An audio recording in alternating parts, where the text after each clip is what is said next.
So welcome to today's session. My name is Samuel Kadima, and I'll be coordinating this session for today, which will be taken through GitOps and FluxCD for Kubernetes by McShelton Omondi.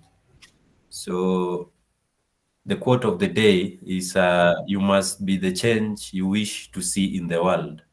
So that is the quote for the day. So in case you're in a position where you are seeing a need for change, you should be the person who should be initiating that change or being solution oriented, providing a solution when you see something that needs to be solved. So the agenda for today is we are going to have an icebreaker, and then you're going to share with you meeting expectations for this meeting. And then you're going to learn about our community if you're not part of the community. And then we'll have the session on GitOps and FluxCD for Kubernetes. And at the end, we'll have a Q&A session. So for our icebreaker, I'm going to require maybe some of you guys to share on the chat what would make you happy. So you can just type on the chat, what would make you happy? So what would make you happy? Victor says money. Else? Yes, McShelton. No, that was just funny. I'm not saying anything. Okay. But what would make you happy, Victor? McShelton.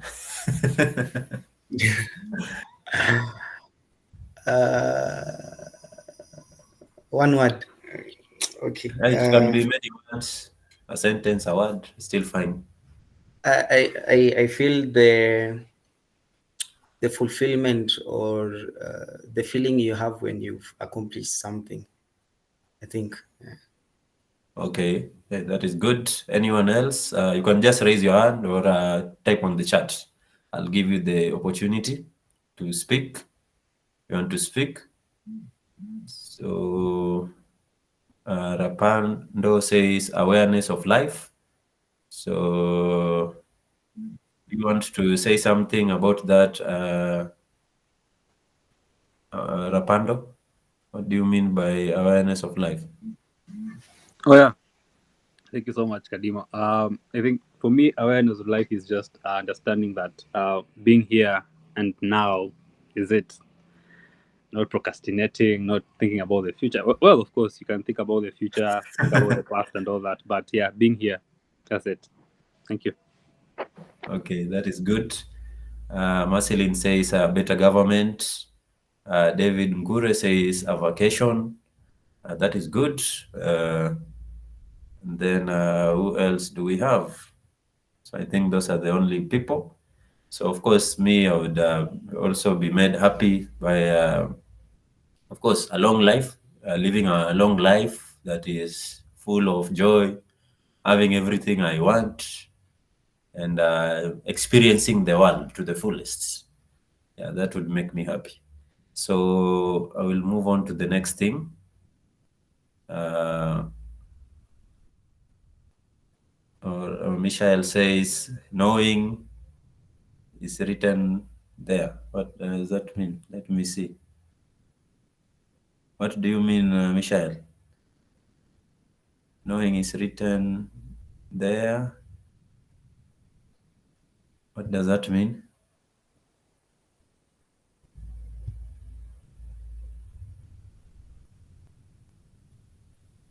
Okay, so I didn't get what you meant, but we can carry on. So I think somebody's hand is up. Or is that a text? So, it was Michael saying, knowing my name is written in heaven. Oh, okay, that is good. And then Michael Lumula, Nairobi DevOps community having meetups after every 2 months. So you don't like our monthly meetups, Michael?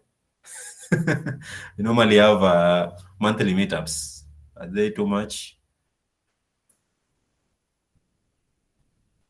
The physical meetups that you normally have, or you've never been to any of them? Oh, I've never been to any. Okay, actually, that's news to me. So, okay, so usually have. Okay, maybe I'll do maybe some more research and find out. Yeah. So the only month we've not had is so we had the last one in September after the DevOps Summit. We've not had physical meetups, but we'll be resuming in January. We'll have our first physical meetup in January.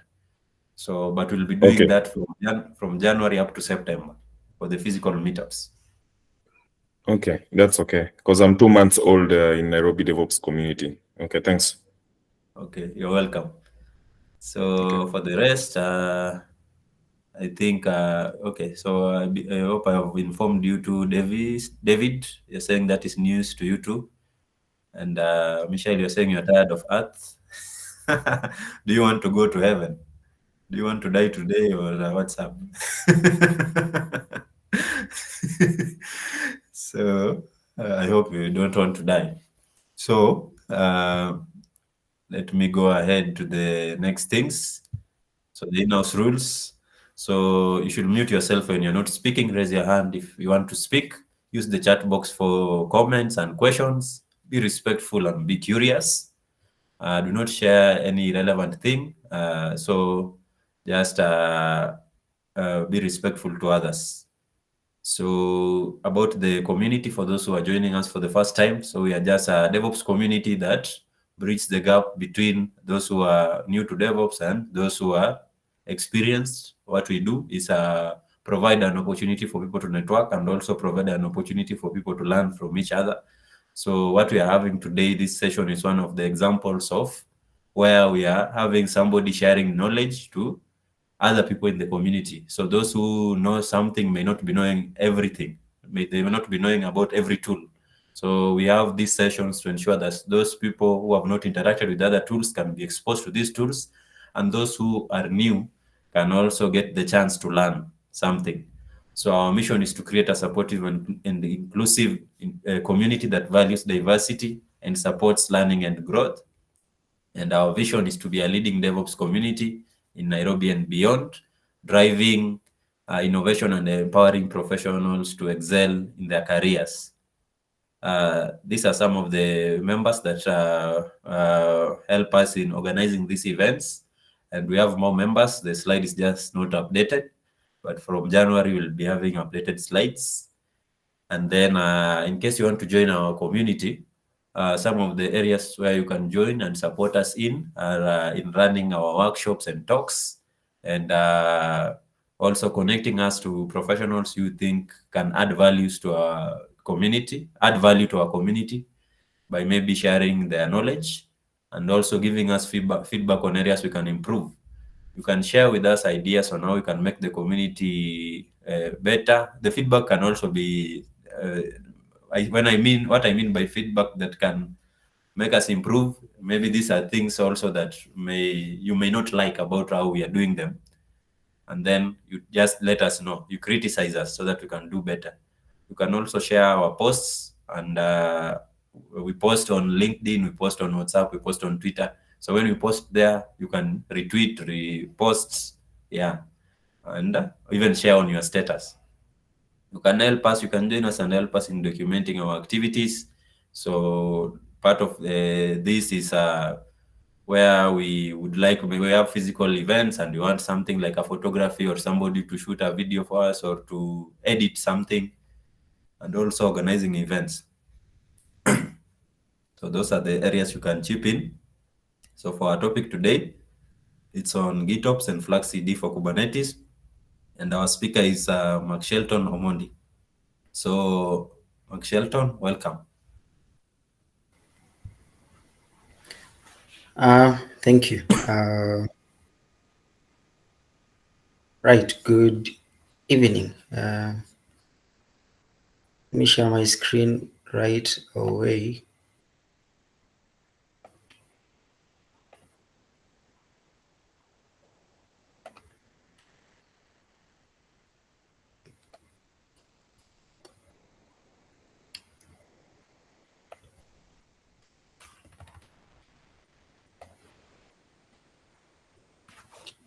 Right, hope the screen is visible.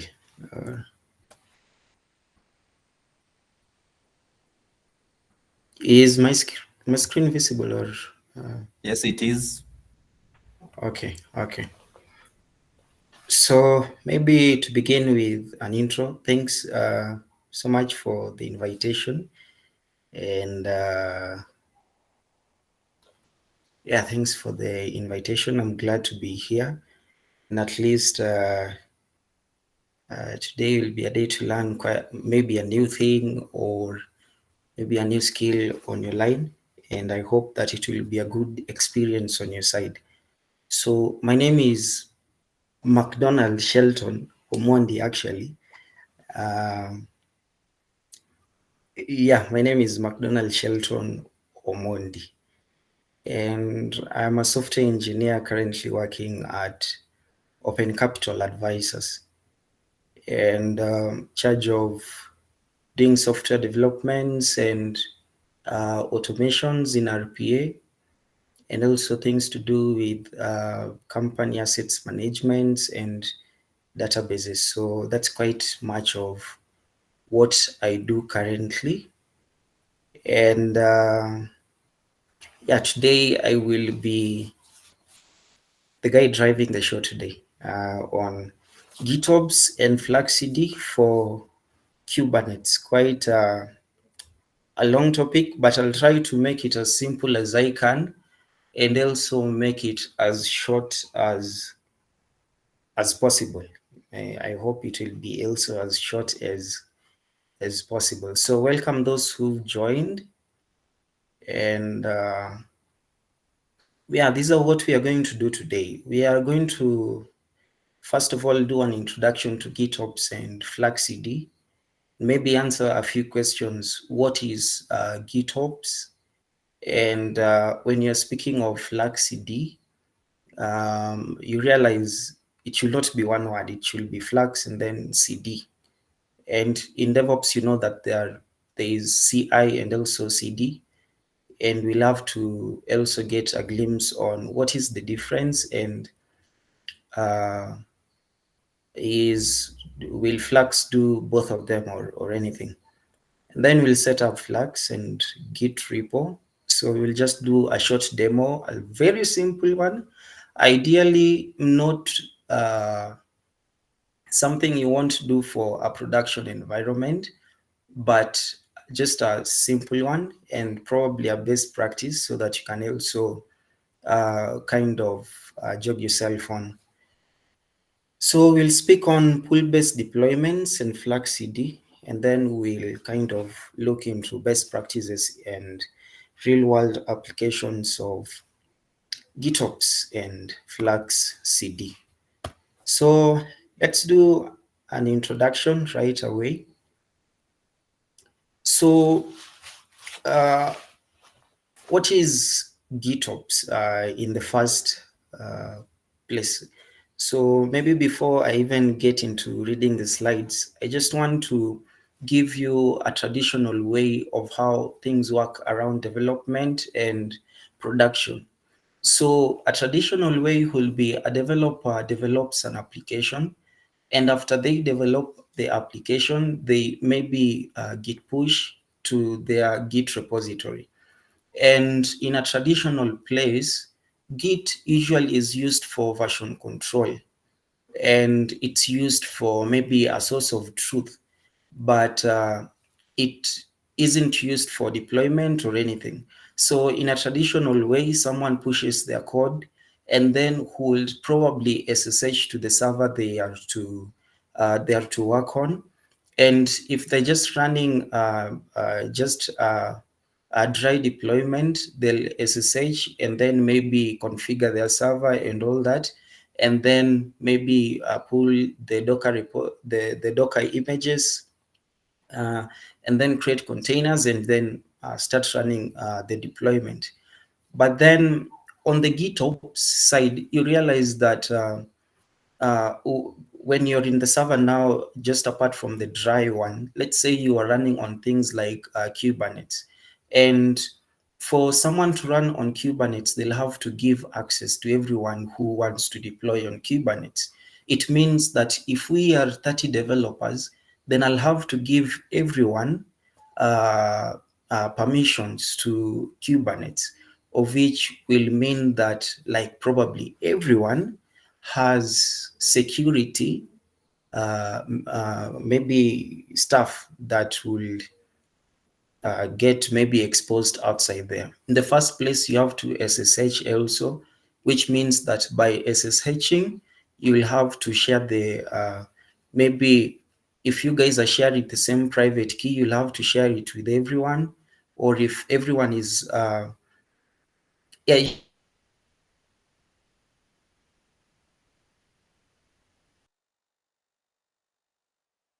I think we lost you. We can't hear you. McShelton.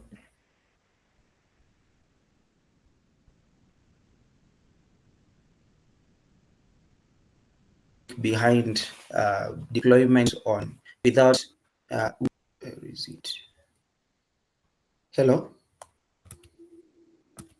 Can hear you now.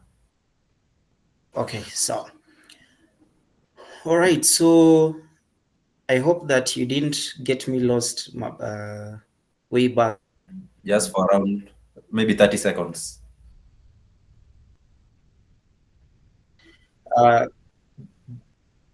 Okay, fine. I was just try to way in deployment and what maybe security issues might come in. So this is where GitOps comes in, where developers define the desired state of the system in Git control or any source of truth. So it can be GitHub, it can be GitLab, it can be buckets, any source of truth, or any tool you want to as a source of truth. So you define your desired state there. Then what happens is an operator working on your server side can actually pull your manifest that you pushed in the Git.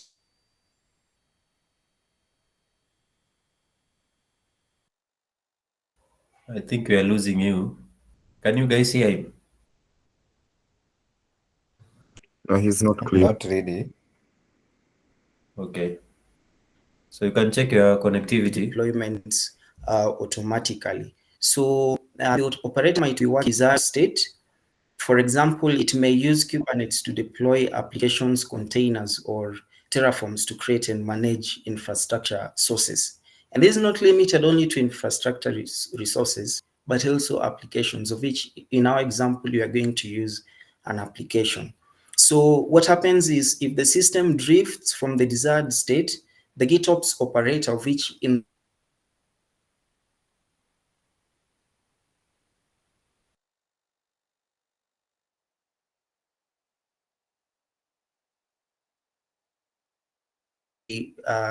run by Flux will automatically deploy changes to bring it back to make.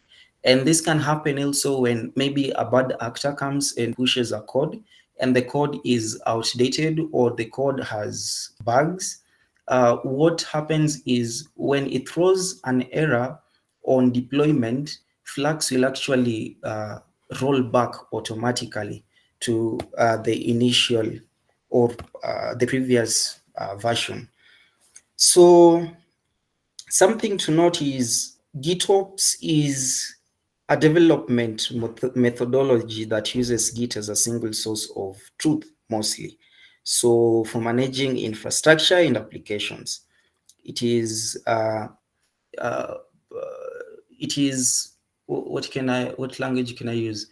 It is a declarative approach, especially when you bring in the context of GitOps.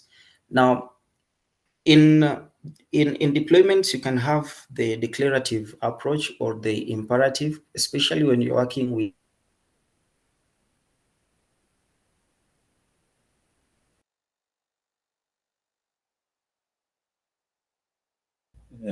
Mark, are you able to confirm your internet connectivity? You are breaking. the imperative method is where you come and manually or manifest files, and then Flux will actually take everything from the manifest file. So why do we need GitOps? just to make sure that everything is consistent and is in the desired state, regardless of how it is deployed. So this helps to improve reliability and reduce the risk of errors. And auditability, because we have to have a trail of audits every time any changes happen, whether in the Kubernetes or in the Flux or in the Git or in the Git repository. So this makes it easy to track down and fix problems.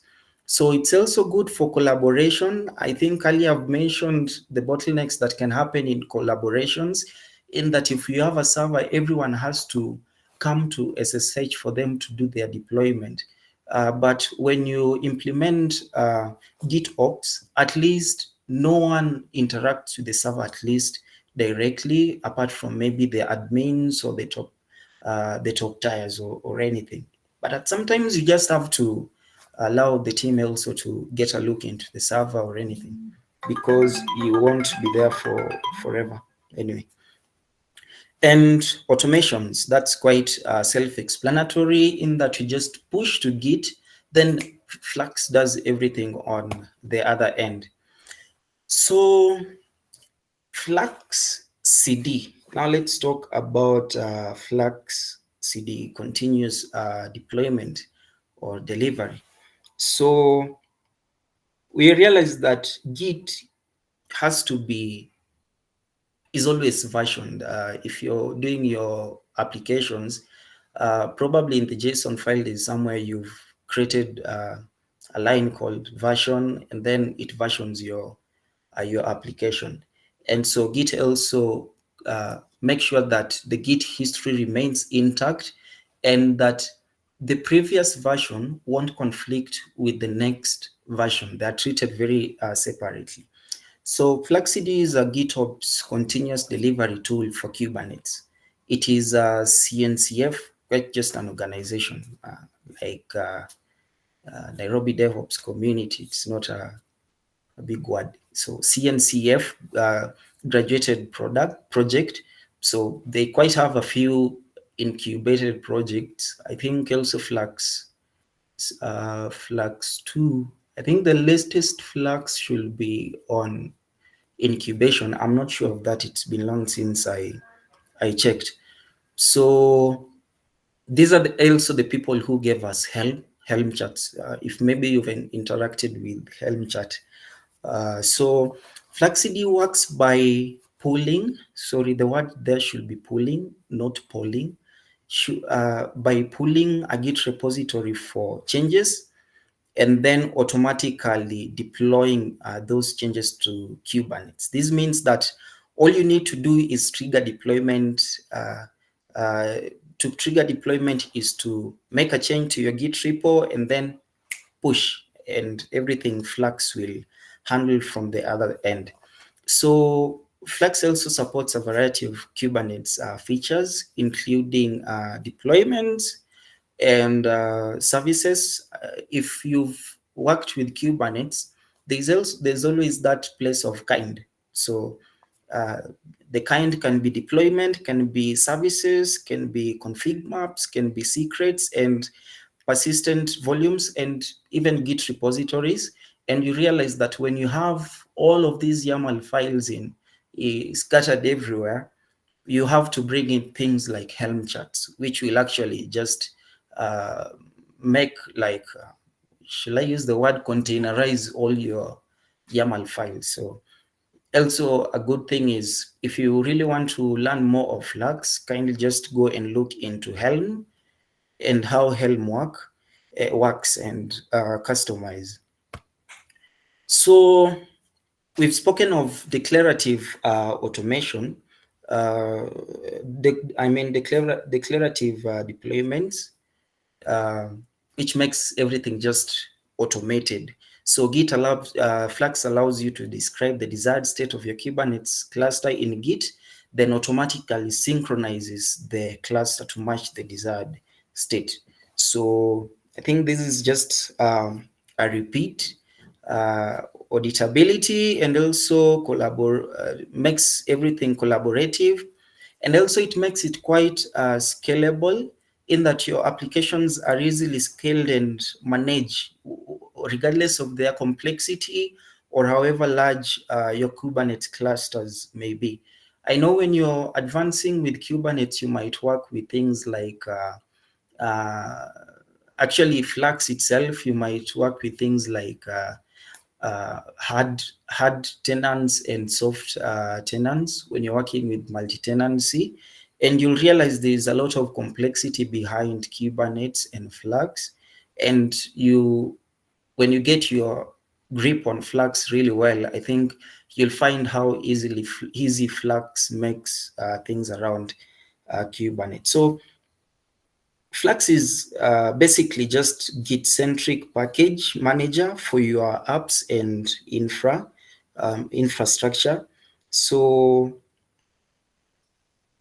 it has, maybe if I'll give a better or a precise statement, is that it is, I'm looking for quite good words.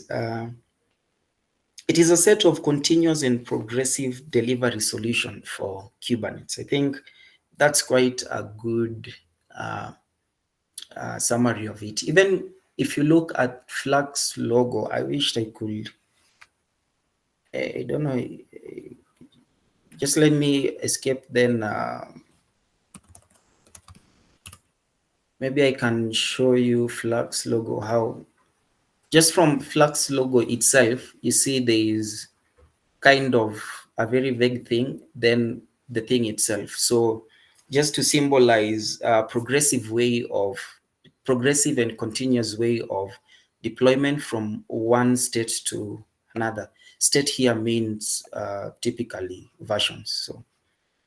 So let's go back to our slides. So these are the kind of deployments that Flux supports. So we have canary deployments. Canary deployments, here is where you try to gradually roll out new changes to production environment. I think when I'm going to speak about applications of Flux, maybe I can bring in canary deployments again. So we also have A/B testing. So Flux can support A/B testing. So here you compare two versions of your applications and choose the one that performs better.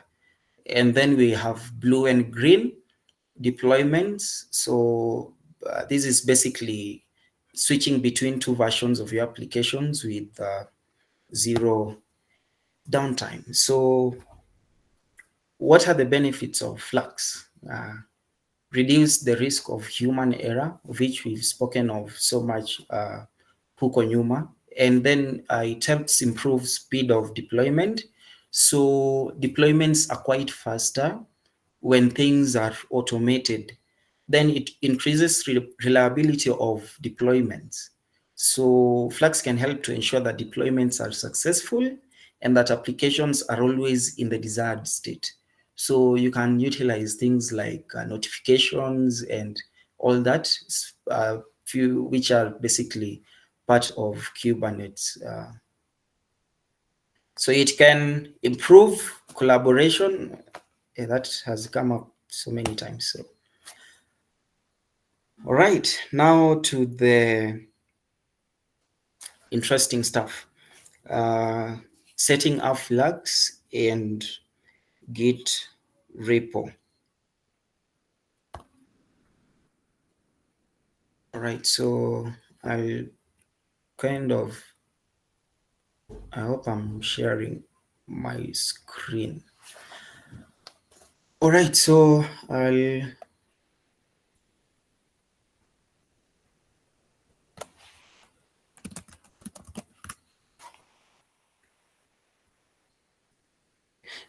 failed to mention that at times you might be stuck on managing dependencies, especially, for example, let's say there's some changes that were to be committed or schemas to be reflected on the database. You can use Flux to actually wait for dependencies and then do the deployment. So it can actually delay deployments if you want. maybe if your application depends on another applications, especially when you're running on microservices or something, you can want one application to run before the next. So you can also use Flux to do everything for you. Yeah, and it's quite simple. Just push and everything is done for you. All right, so probably we'll begin from how do you install Flux? And McShelton. yes. Oh, I wanted to request that when you are sharing the terminal, you zoom in a little bit. Okay.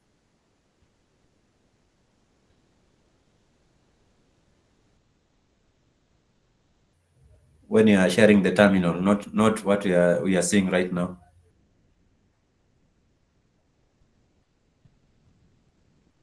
Can you hear me?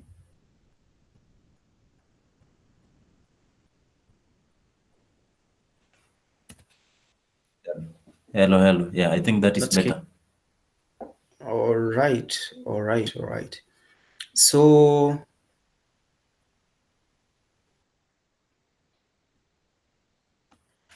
we'll begin from maybe installing Flux, of which you'll get everything from the internet. Just go to Flux. Okay, the reason why I'm not doing the demonstration is because I already have Flux installed. So I don't have to repeat installing Flux. So you can just go to fluxcd.io or something. I think it's that one. So you can just come here. First of all, the prerequisites is at least have Kubernetes and at least have Docker running because basically, okay, it's relative because it's relative on what you're using for your Kubernetes. Yeah, so, but in my case, I'm using Docker. So you can use what you want, but make sure it is running. So I think if you go to this link here, you'll find a way to install. Where do we install? This is getting started. I think it's here in the installation. You can just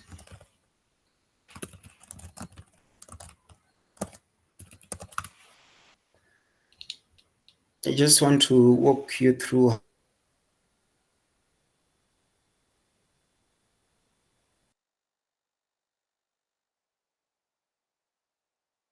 You're breaking. I can't hear you.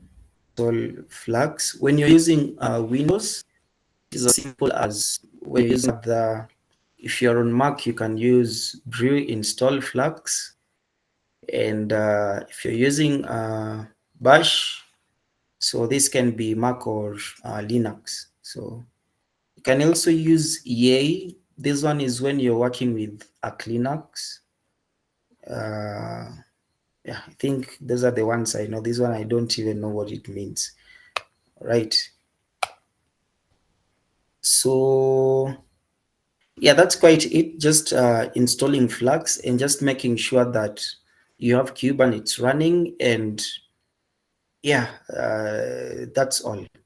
So before you begin doing anything with your Flux, maybe before you begin connecting to your Git repository, you'll have to first of all do a pre-check of whether everything is fine on your system. So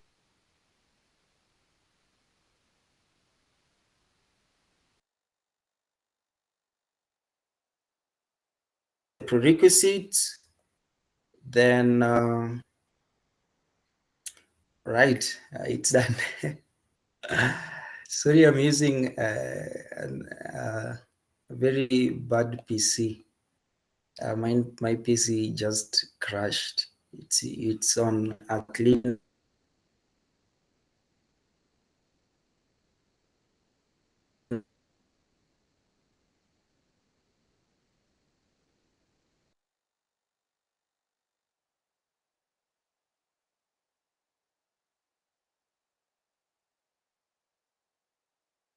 bug and I don't know what to do about it. I'm not that good at Linux, so because of the presentation, I just had to pass.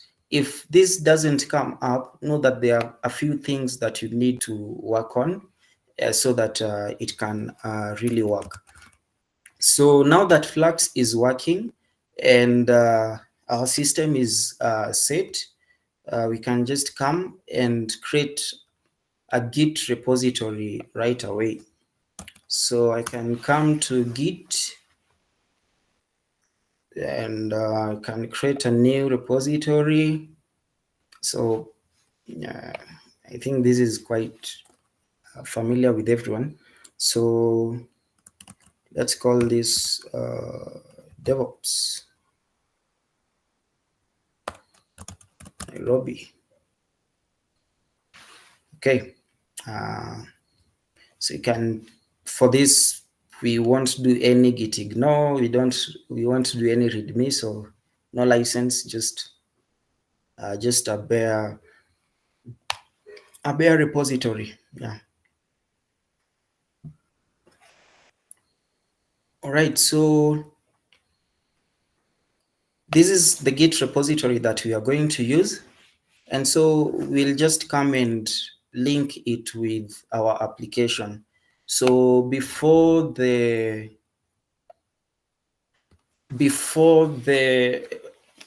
session, I kind of created a very basic application. This is a Node application, an Express application. I thought React or Vite will be more simpler, but unfortunately, it's like this laptop, when I try to do to create a React app, just kind of hangs or something. So I got a Node Easy. So that's why we are using this one. So quite on the dependencies, on the packages, we have only one dependency, which is Express.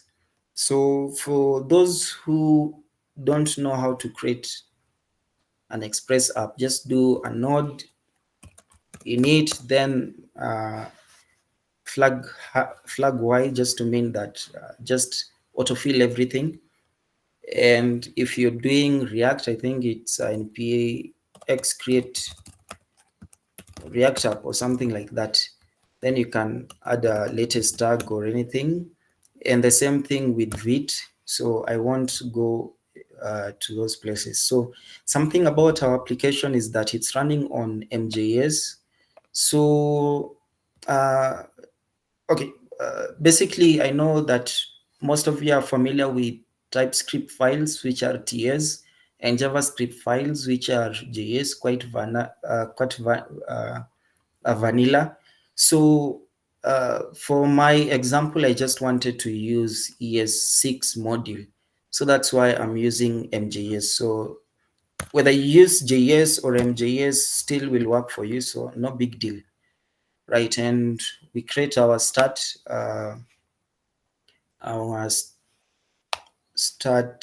whatever. So for the application is a very simple Express application. We import Express and we import OS just to see any, what do you call them? Just we kind of appreciate the load balancing that happens on Kubernetes. You realize when we'll be running this multiple times, this name will continue changing depending on the host pod. So we'll just do one route that says hello world at DevOps, response sent by the host name. I did something. Then we'll be listening on 3120. So everything here is quite straightforward. What should I talk on again? All right, so remember that when you're dealing with Kubernetes, you'll have to look for a container management kind of a tool. In my case, I'm using Docker, though there are other container management tools out there. So that is why I'm having Docker as my as what will contain everything here. So in this Docker, I'll just use node alpine and then my working directory, then just copy the bunch of package JSONs, then install, then copy everything into the directory. Then I'll expose that port and then we'll start. So I just added node mod, git ignore, and yeah, that's, and Docker ignore. That's quite much of what our application does. So maybe we can try if it's working before we kind of get ourselves in problems.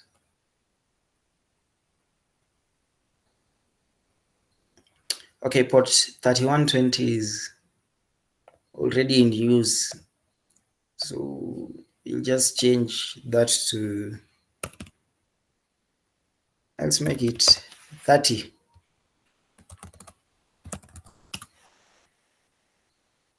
Ideally, this is not ideal. If you get a port in use, just go close the port, because unless you know what the port is doing. In my case, I don't know what it is doing. So if a best practice is go check what the port is doing.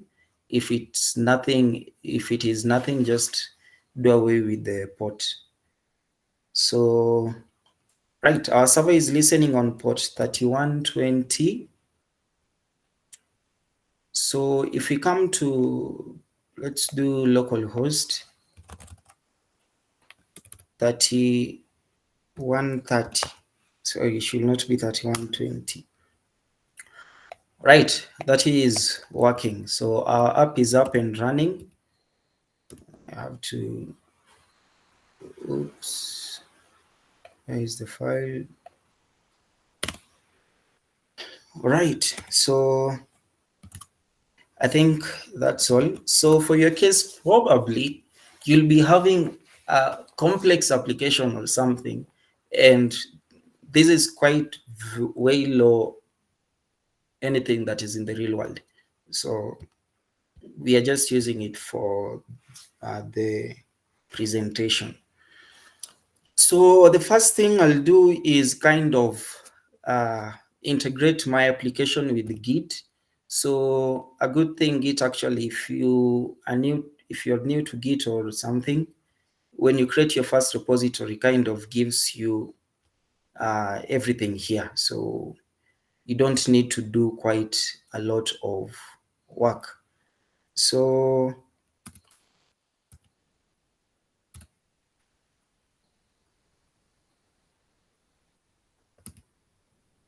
this one is called Nairobi DevOps. So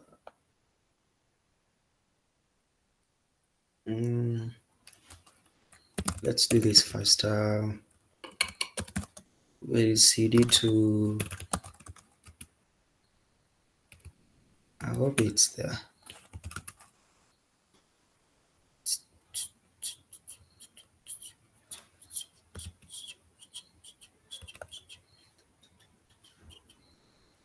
Oh, this one is in desktop. So we will CD desktop, just clear that, and where is it? Okay, we'll kind of CD to Nairobi DevOps, clear. Just make sure that that is the file we'll be using. Just a moment, I connect this to the charge. Right, so we'll clear. So git init, then we'll git,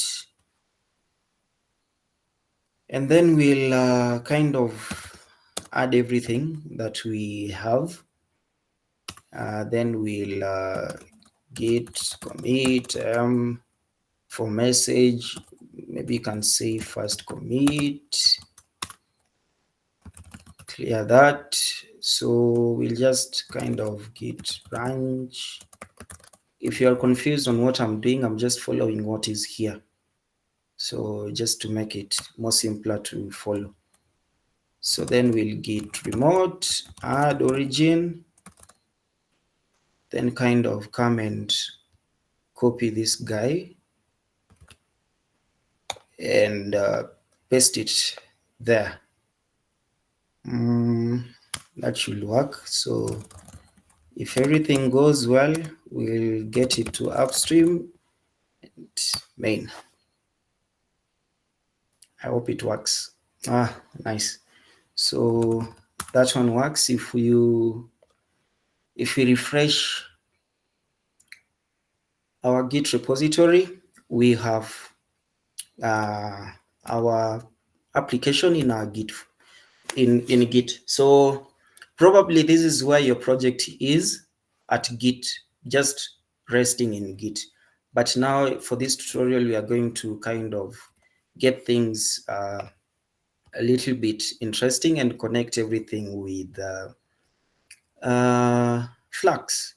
So just make sure I've got the notes to support anywhere. So make sure that we now want to get into Flux and what Flux does. So just make sure that you're familiar with Docker and Kubernetes and Git and how it works. So we've done the setup of the node, and then we've done the integration. If I've said everything about the application and what you need to know. So now we are getting into Flux, and the integration is quite simple. Maybe we can spend maybe 2 minutes knowing how Flux actually works behind the hood and how it is architectured.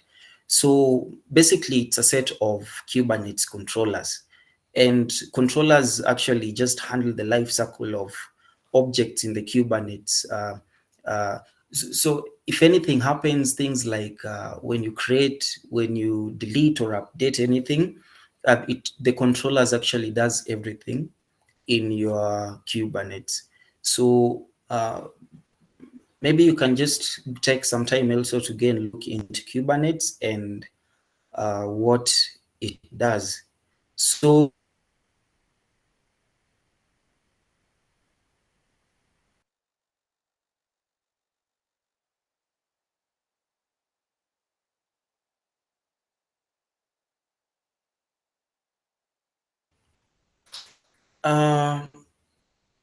these are the controllers that we have in sense for any changes in the Git. So we have the source controller, which actually just fetches resources from Git and any other artifacts, and then brings it into the Flux system. Then it actually also apply what do you call them? The manifests, and also run manifest generations using customize. I think we'll kind of touch on customize a bit some few minutes to come. So another controller is the Helm controller, which deploys your Helm charts on Kubernetes. Then we have notifications, which just dispatches your notifications. And then we have image reflector. So the image reflector gets the metadata for your automation controller and anything that happens around the system. Then updates the YAML, and when it is done, deploys everything. So they work actually hand in hand. The two controllers. You have the image reflector, and then the kind of think it's the automation controller that handles the stuff there. So I think we'll not speak on this multi-tenancy, the soft tenancy, and also hard tenancy. Basically, a tenancy is where you have more than a group of clusters of Kubernetes, but soft tenancy is where you have just namespaces. Like in our case, we just have a few namespaces. So as mentioned earlier, there is a difference between CI and CD. So basically what we are doing now is CD, but then there are a few things that you will do, like building Docker files and things like updating your Docker images and all that. You have to look out for a CI automation tool, things like Jenkins. All right, so that is quite of how Flux works behind the hood. So working with Flux is very simple. After we've installed, and if in any case you're having any problems installing, maybe when you do Flux check pre, just the way we did, if you're having any problem with this, just do Flux install. And when it does not work, just create a namespace from Kubernetes create namespace, then give it a name, then come and do Flux check, then not Flux check. We'll do Flux install, then just give the namespace there, blah blah blah. Then Flux will do most of the stuff. But I know the default uses Flux system as the namespace, so you'll have to name your namespace also as Flux default. So working with Flux is as easy as just using the bootstrap method. I know there are a few more methods to be used, like manually creating Git source and also creating services and all that. But I'd quite advise you kind of use the bootstrap because it does everything easy for you and works very well for if you're learning Flux and it's something you're new to. So this one can work best for you. Just a minute.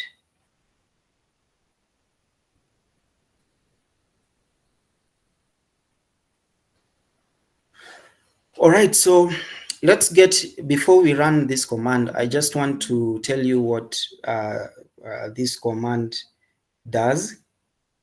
So Flux Bootstrap kind of bootstraps everything, creates your class, create your manifest files and .k files on Git. I'll show you how they look like, and just does everything for you, just automates, let me just say automates everything for you. So that is the work of the Flux command. So you have to kind of authenticate to Git. That's why we have a Git owner, and this one is, you can just do your name here, but in this case we are going to use an environment variable on the terminal to do the work for us. Then you do a repo pointing to the repository you're using, then the branch, then this is probably the branch you want to deploy, then the path. This is the path in the GitHub repository that you want Flux to listen to. So it won't listen to any other path, but you only listen to my cluster. Just call it my Flux cluster for now. When you're working with things like multi-tenancy, you'll have to do a few more tenants, then you'll have to refer them here. So this flag personal simply tells Flux that just kind of overlook everything to do with permissions and everything, and do things like just without any permissions. So don't break anything, just do everything without permissions. Basically, you won't use this for deployment. So if you're doing a deployment, you'll have to do away with the tag. So there are a few more tags that you can kind of use when you're working with Flux. Maybe let me do away with this. An easier way, because you won't be asking me for my notes every time. So an easier way is to just come and Flux bootstrap, what do you call it? Tulikuwa tunawaka na nini? GitHub. GitHub, then you just do help. then kind of it will give you maybe most of the flags that you need to learn are here. Oops,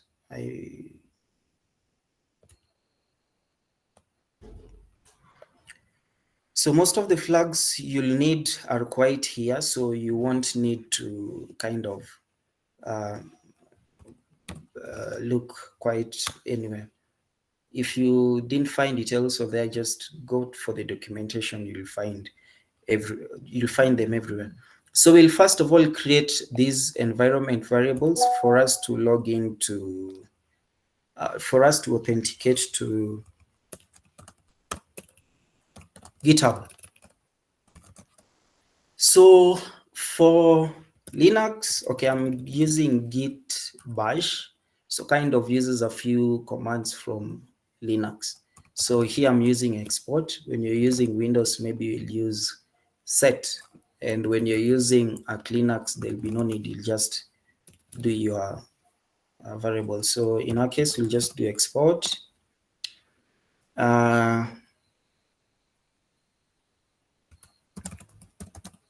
GitHub user will be McShelton, and then GitHub token. I guess I'm going to stop sharing my screen. Then after inputting the token, I'll just reshare. Yeah. Or is there a way I can hide it? Or okay, let me just stop sharing. Then copy.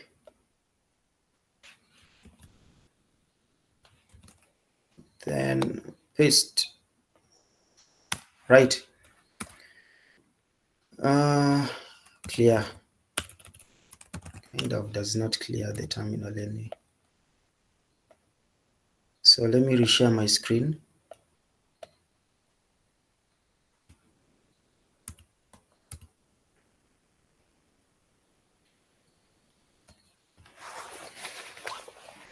Wow, okay.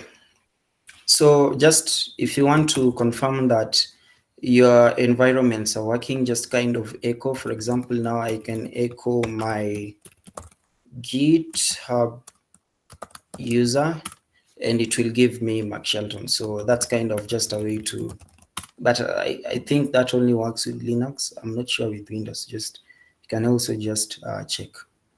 But a good thing when working with Windows, just use git bash. Or yeah, so we'll take our command. Well, time is gone, so we'll kind of fast pace things around. So we'll kind of come and change our repository. What was the name of our repository?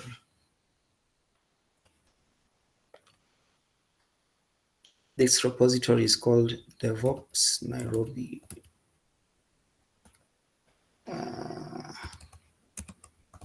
DevOps Nairobi.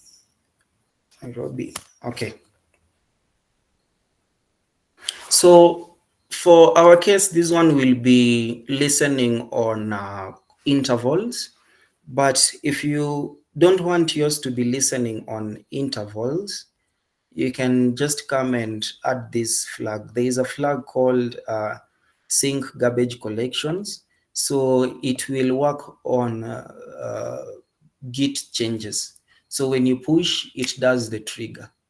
So, but in our case, we've used the interval. So, okay, applying sync manifest. Hope this one is not a bad one.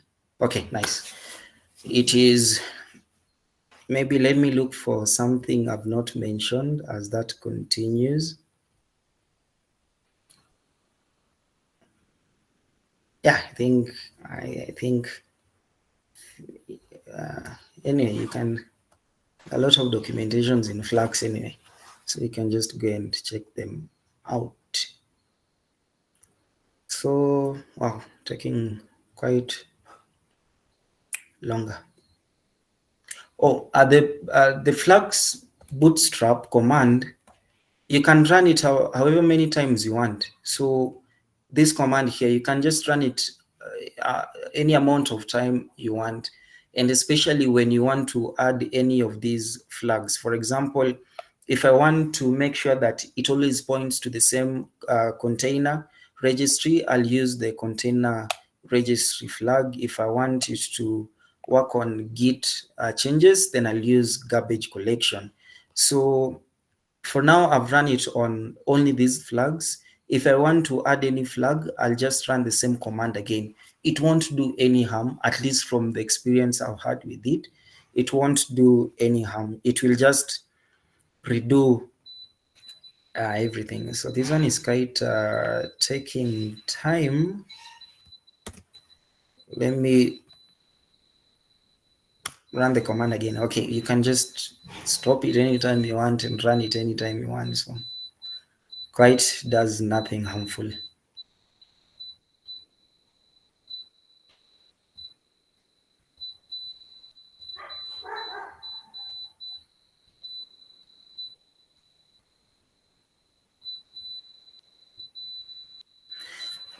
Okay, as we wait for our guide to be done, I doubt if it has made any changes to our GitHub. All right, let me just bring it down here so that you can appreciate what just happened. So I'll just do a git pull.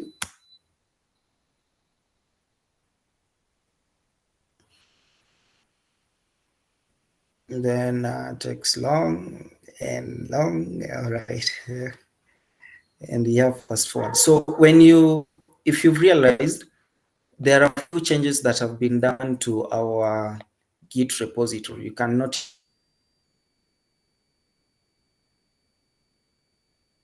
use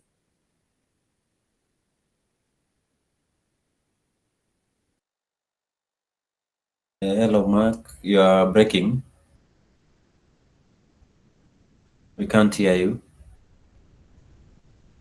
they got K files that have been added here, maybe, and then created a Flux system within our repository.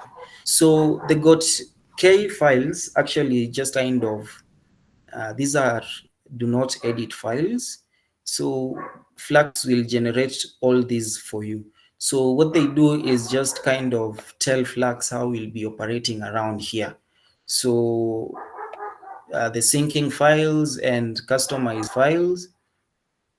So the sync files also the same way, just tells Git that just kind of makes a way Git and Flux can communicate.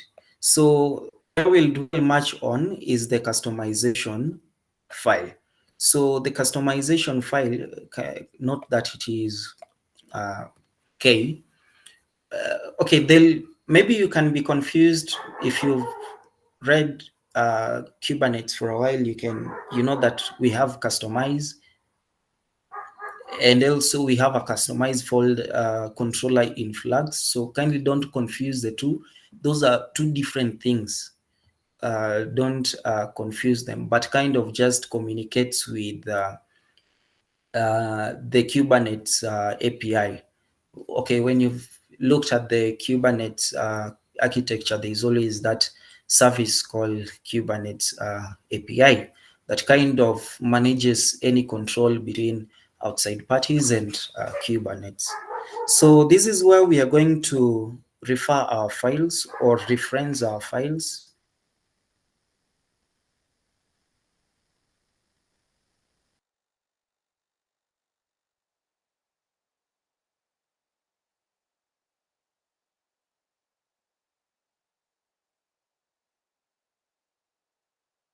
Maybe link our files. So currently we have two files linked. We'll just proceed as we wait for it. So in a nutshell, we've integrated Flux and Git to our project. But then there's one thing lacking. already our things are running well, but then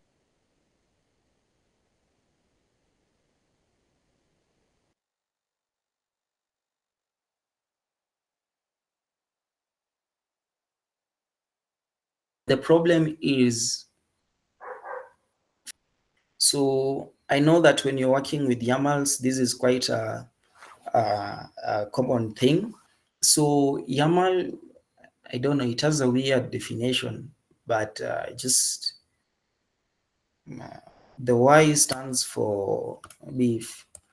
The Y stands for YAML, and then the A stands for ain't, then the M stands for markup language. So that is what YAML is. YAML ain't markup language, so actually means nothing. So it's just a description on how you're going to deploy your stuff. So here you can have deployment YAMLs, Docker secrets, services, node ports, you can repositories, etc.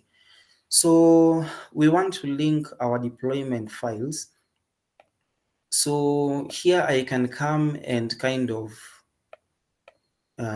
create a deployment file here for our application, deployment.yaml. Yeah. And then, okay, if you have this extension called Kubernetes, when you're using VS Code, you can just come and just do deployment. Then it kind of gives you a boilerplate and everything. But in our case, we are not going to do that. I have one that I already put in place earlier. So we'll use the deployment.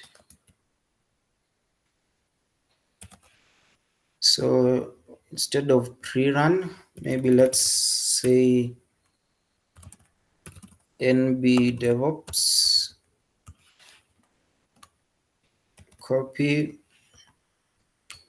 Kind of, there is something interesting in VS Code, Control D, then picks everything that kind of has the same name, and we can paste. Should work. So this is what a deployment file has. So it tells Kubernetes that we want a kind which is a deployment. So you, in other stuff, you can use node ports or Git repositories or anything. So we are going to run ours in the default namespace. You can run it in any namespace you want. And the app will be just DevOps, match labels, and then we'll, what is important here? Yes, the image. So you'll have to kind of tell Kubernetes what image your app is going to run on. So yeah, then this is what amount of space you want to give a pod to run, and then kind of CPU usage. Then you'll have to also kind of, if you have a port that you want to expose, you have to mention it there. In our case, we are exposing 3130. So we'll also create another file, a YAML file called service.yaml. So ideally what this does is that it will create kind of a deployment, but then this deployment will be accessible only in the Kubernetes system. You can't talk with it externally. So that's why we have service YAMLs. So the service YAML will kind of create a service. In our case, we want to create kind of a node port service so that we can access our containers externally. So kind of the same thing also, just come and type service, it will do it for you. But in our case, I prepared one here that we'll be using. Copy and then paste. So our service will be called NB, what do we call it? DevOps. Then kind of we'll have to select the application that will be running so that it works outside. So 32 30. Okay. 3230. I hope that was the port. The port 2230. Wow. Oh, let's confirm if that was the port. 31. Oh, it's 3130. Let me confirm here. Yeah, it's 3130, not 32. 31 and 31. So just confirm everything is fine before you do your deployment. That is fine, and that is fine. 3130. Our index is running 3130. Package.json. Docker file is exposing 3120. Wow, okay. So 3130. Don't miss on the port. If you miss the port, nothing will work. Okay, they will work, but you won't access your thing. Right, I think we are done. And this guy also is done, and you must see all components are healthy for you to continue. So kind of if you, okay, okay, just allow me to okay, ideally I can just do kubectl. Kubectl is kind of CTL command line to communicate with Kubernetes. So just like the same way we use Git command line, that the same thing kubectl does for Kubernetes. So ideally I can just do kubectl, then we'll kind of get namespaces, and then we'll see our Flux active. So you'll have to confirm that your Flux is active. Okay, this is quite a long one, so just allow me to alias k to kubectl. All right, so k gets all. Okay, get namespaces, does the same thing. So yeah, I think most of the parts of the we are almost done with everything. So from here, this is now where CI comes in, where now you have to communicate with your Docker, and then any changes you make on Docker will go and change these files here. Come and change your deployment. If you integrate a CD, a CI, I mean, continuous integration, it can actually come and just do the tagging for you here based on the changes you make on your Docker. So in our case, we'll do it manually. So Docker build T, and then McShelton Omondi. So this is just my Docker username. So in your case, you'll use your own. So let's call this one NB DevOps. Make sure it is the same as what you've told Kubernetes here. So NB DevOps, right? Sorry, I didn't do something. I didn't tell Docker where to find the image, so it is in the root. I mean, right, so we are building.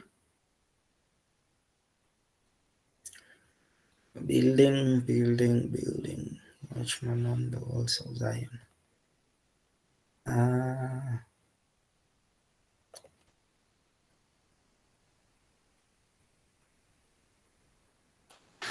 So npm install.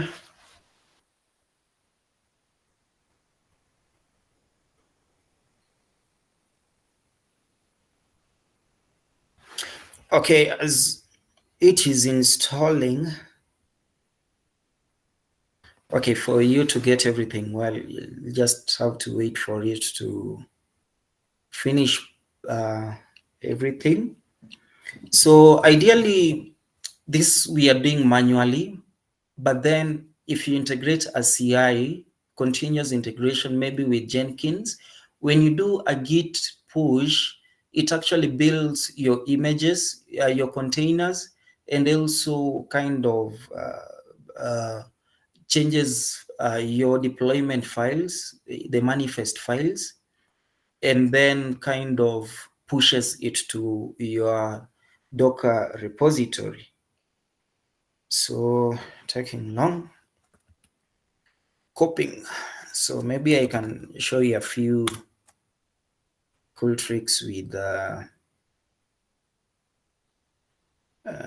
Kubernetes. So ideally, if you want to check what is running on your Kubernetes, you can just look for Kubernetes get, then whatever you want, whether it's a service.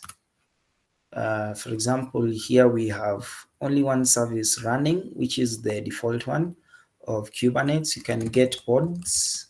I don't know if I have any pods running. I've been doing quite some, no pods also running. So after this, we'll have to kind of push manually again to Docker. So Docker push McShelton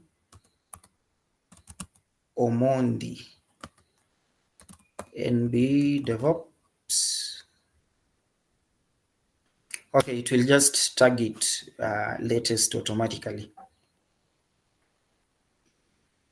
Wow, okay, this is longer than I thought.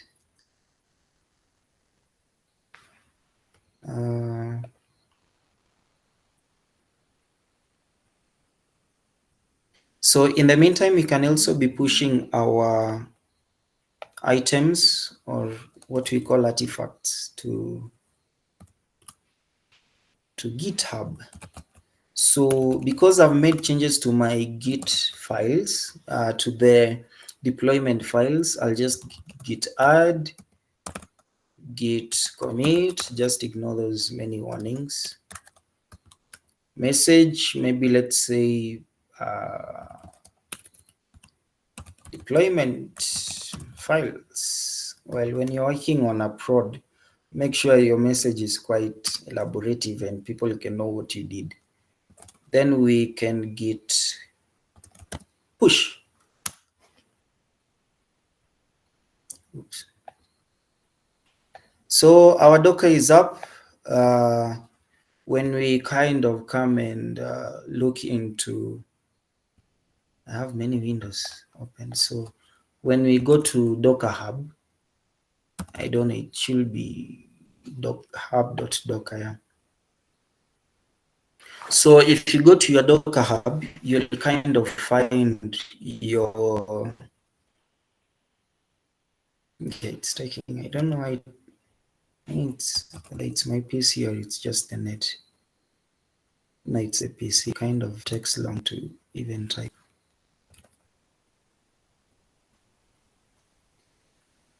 Okay, anyway, so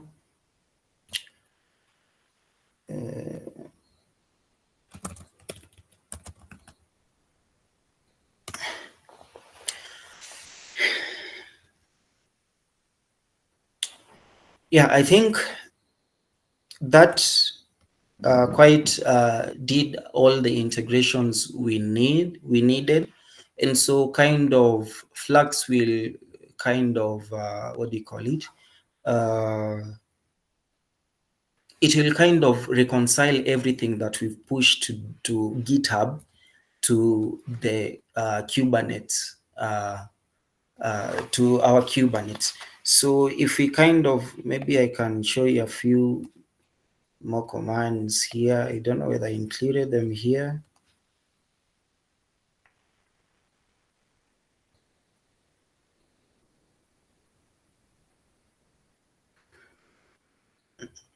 Definitely not here, but I don't know, maybe you can just go and Google them and you'll find them.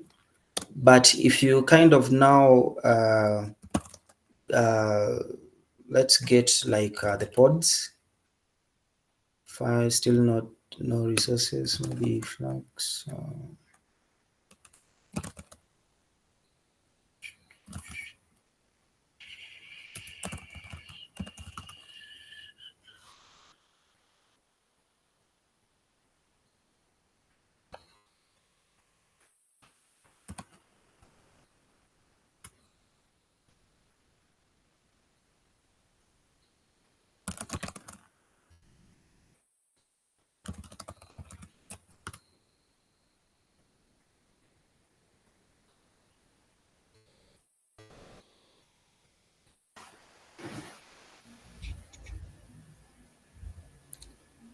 Hello, Mark. Yeah. So how many more minutes would you need? I think we should be done. Just wanted to show how the reconciliation works. Okay.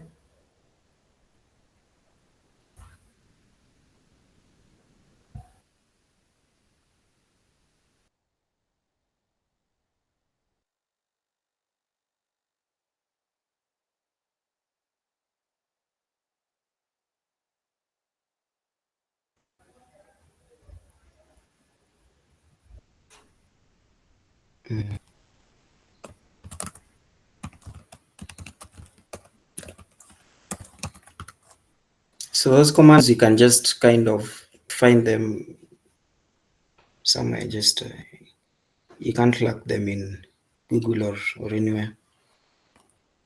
So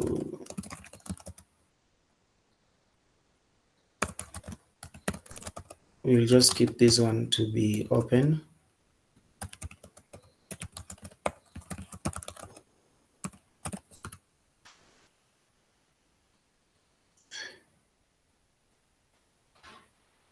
Says everything is ready.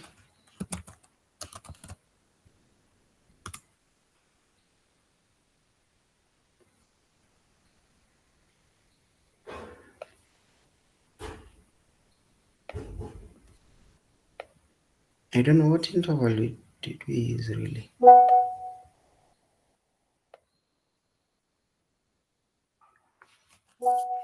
It's kind of not reconciling yet.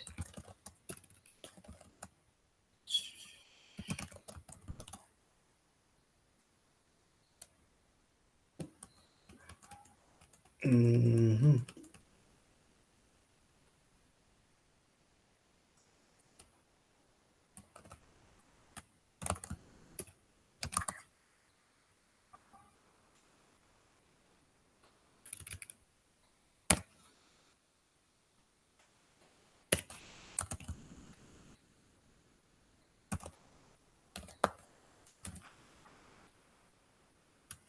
Mm.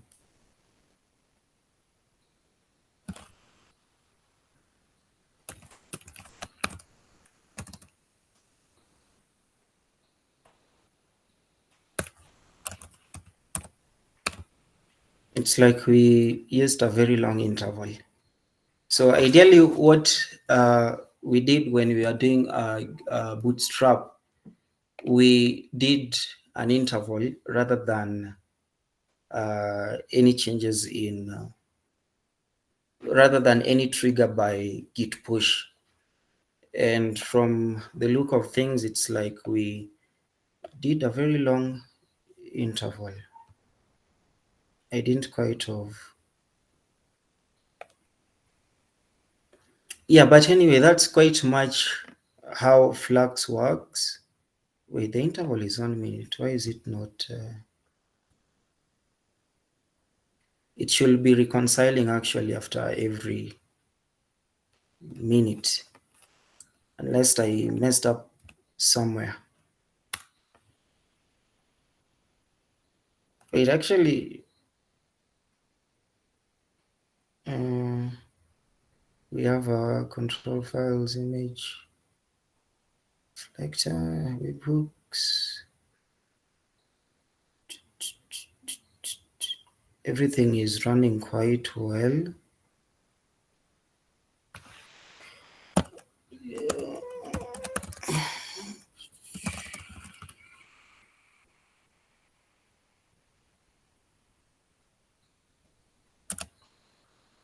It's like there is no reconciliation yet.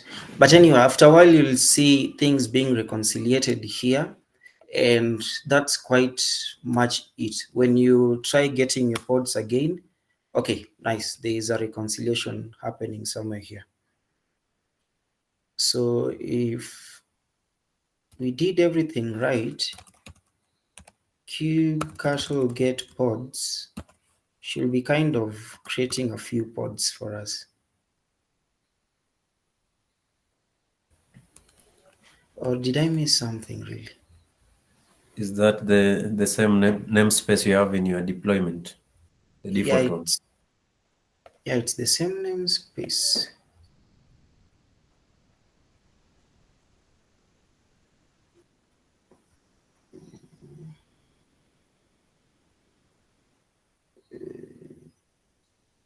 It's the same namespace. It is default. Okay. Okay. So So maybe you can just explain maybe what you expected, and then I think we can wind up. All right. Anyway, nothing happens.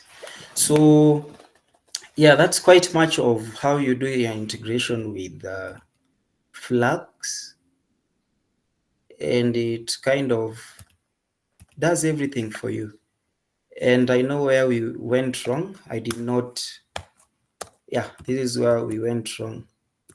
I did not kind of link my YAML files. So don't forget this one. Deployment.yaml. Then we'll also link our service.yaml. So we'll kind of git add, then git commit, let's say another deep, then we'll push. Yeah, so this one kind of will create our containers for us. I hope it won't take long to reconcile. Probably, maybe it won't take long to reconcile. So as we are waiting for it to reconcile, so everything that you have to do to integrate with Flux, actually we've done. So in any case, I want to make any change to my application. Maybe I want to change from DevOps to Nairobi DevOps community. Nairobi DevOps community. All I need to do is now just come and build your Docker again, your Docker file again after you built it. If you don't have any CI running, CI integrations running, you can just come off manually change things here. So the image now will be somehow like latest or something, or any tag you will give it when you're building your files, and things will just get back running as normal. So yeah, I think there is a kubectl get pods. Right, so first of all, it has to pull from Docker and then build the containers and then kind of run your containers. So our pods are running. We are waiting for them to kind of get ready. Everything is kind of being pulled from Docker now. Maybe I can show you something else. So if you look at our services, okay, it's kind of, let me just alias this again. Alias k is equals to kubectl k get services. So if you realize in our services, we have a new service. Initially, we had only this one, but now we have a new service that is running on this IP. And this is the node port that has been generated for us. So if in any case we want to kind of see what our application is, or maybe from the web or something, we can use this port to connect. Normally, if you have a better system than mine, you could just do your, I'm using Minikube in my case.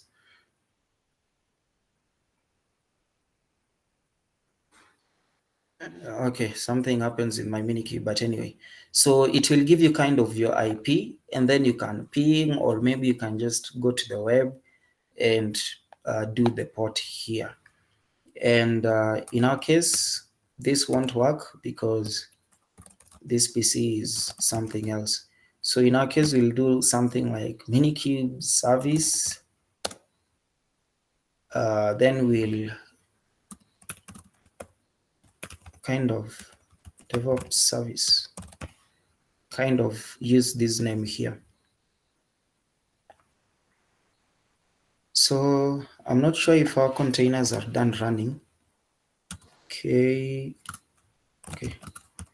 get pods. Right, so our pods are up and running. If I run this, it should ideally open a browser.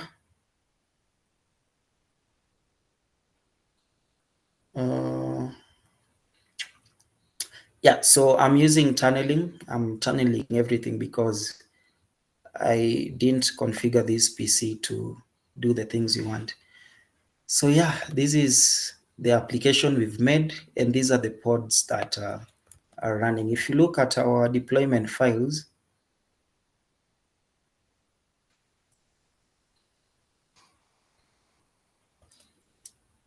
we kind of have 5 pods that we said should be running on our system.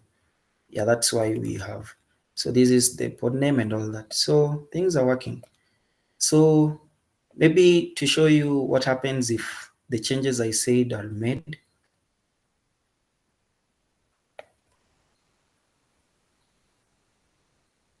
So we've kind of made changes to our file, our app. Then we'll come and build our app again, Docker. Let me just do this quick. Then I think we'll be done at that. I think the rest you guys can kind of go do some research. You'll find a lot of stuff online. So remember to use the same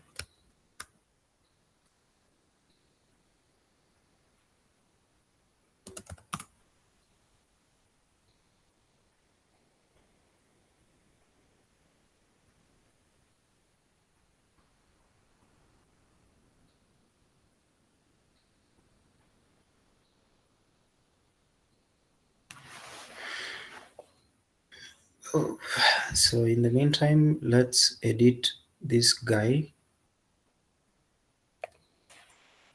So now maybe we'll be using called Kiboko.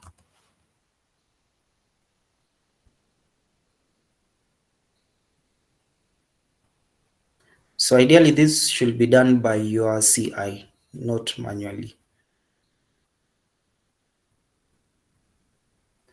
We are done copying. Then we'll kind of Docker push, McShelton, Omondi, and DevOps. Then we do like Kiboko.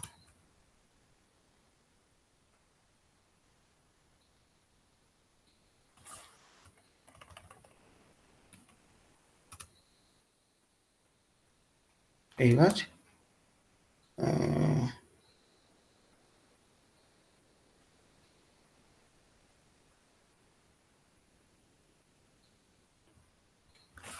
Okay.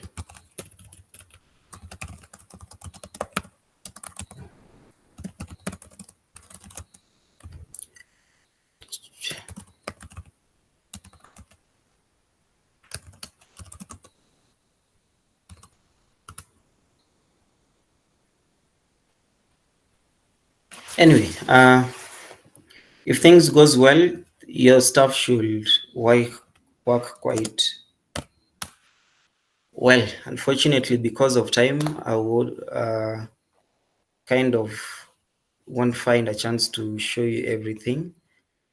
When I was building the second file, I kind of forgot to give a tag. So okay, let me spend 1 more minute if that's okay.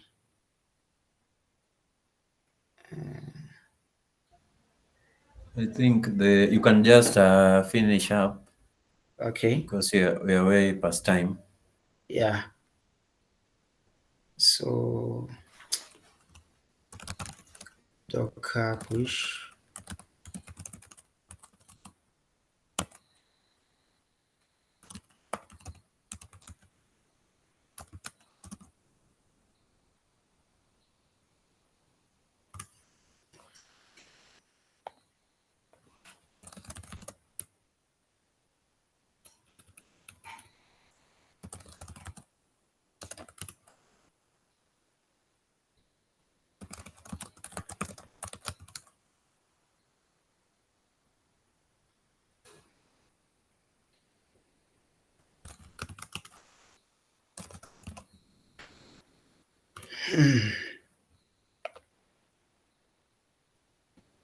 Okay, so we've pushed to Docker and Git is happening. So if you kind of come and watch,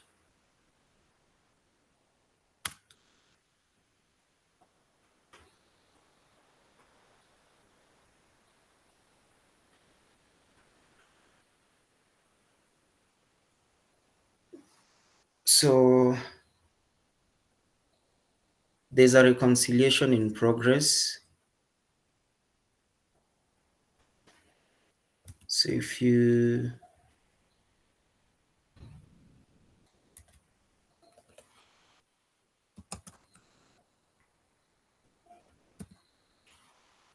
now everything is getting slow. It's using a lot of my PC.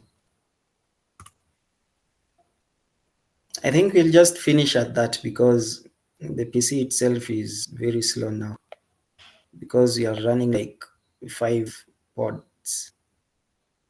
Or maybe it's done. Maybe I can queue cattle get pods.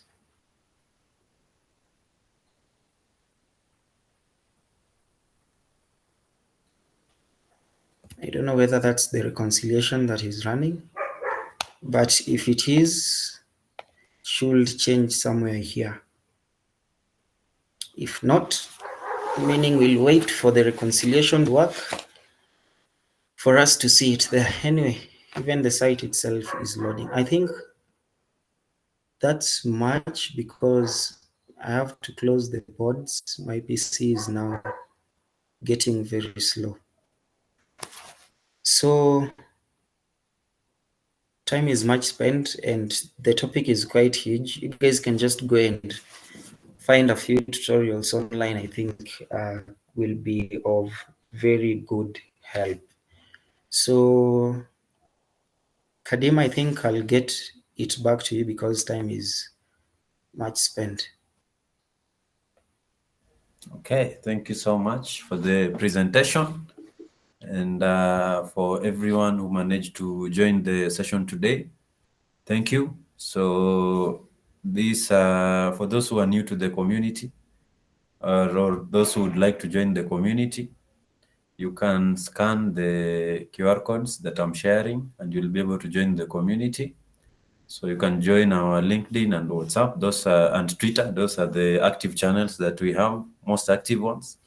Discord is not that active. So join the active ones and you'll be able to learn and interact on those channels. So otherwise, I'd like to wish you guys a good week and see you in our next session.